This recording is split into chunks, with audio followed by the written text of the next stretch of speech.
significado de la palabra más misteriosa de los salmos? Bueno, el día de hoy queremos tocar este tema, primero presentando a la palabra más misteriosa y segundo mencionando su significado.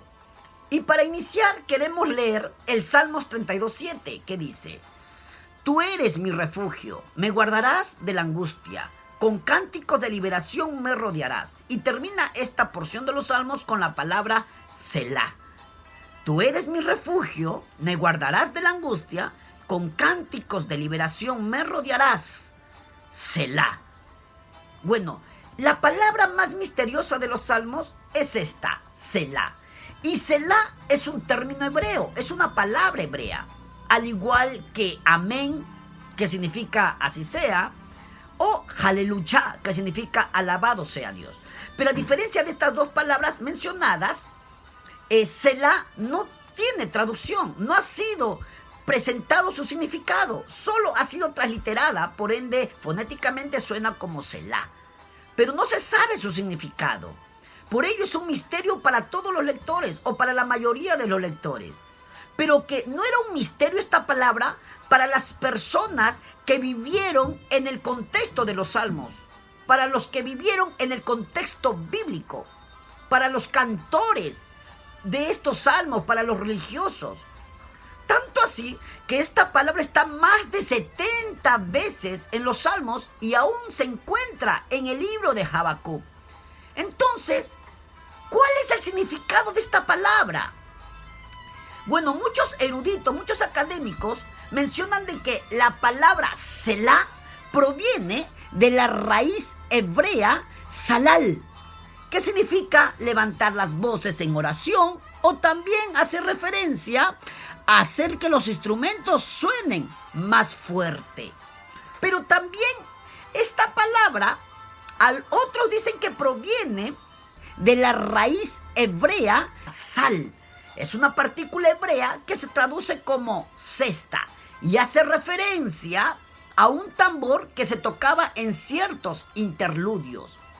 En ese sentido, pareciese ser que la palabra Selah era una instrucción musical para los cantores de los salmos, en donde cuando ellos encontrasen la palabra Selah, entendían que debían hacer una pausa en el canto y también levantar la voz y, ¿por qué no?, tocar un poco más fuerte los instrumentos.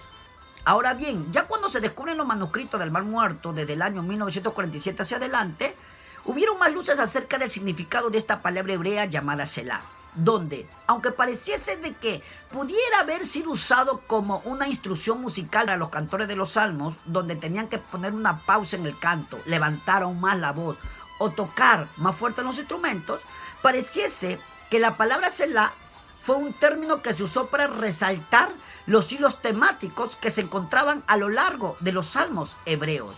Temas como, por ejemplo, el pecado, juicio y la salvación, que conforman ese ciclo temático que es común ver en los salmos, terminan con la palabra hebrea llamada Selah. Por lo tanto, la transición de un tema a otro tema es resaltada por esta palabra. Es más, los temas que acabo de mencionar hablan sobre la condición humana y la naturaleza, las características de Dios. Y el claro ejemplo está en el Salmos que hemos leído anteriormente, el Salmos 32:7, que dice: Tú eres mi refugio, me guardarás de la angustia, con cánticos de liberación me rodearás. Nuevamente repitamos: Tú eres mi refugio, me guardarás de la angustia, con cánticos de liberación me rodearás. Y termina con esta palabra hebrea Selah.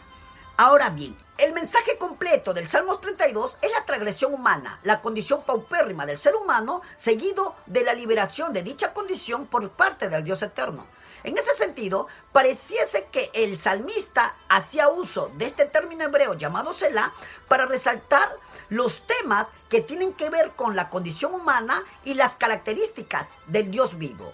En síntesis, podemos decir de que esta palabra misteriosa llamada Selah pareciese ser que fue una instrucción musical para los cantores de los salmos, donde ellos, al encontrar esta palabra, debían hacer una pausa en el canto, levantar aún más fuerte la voz o tocar más fuerte los instrumentos.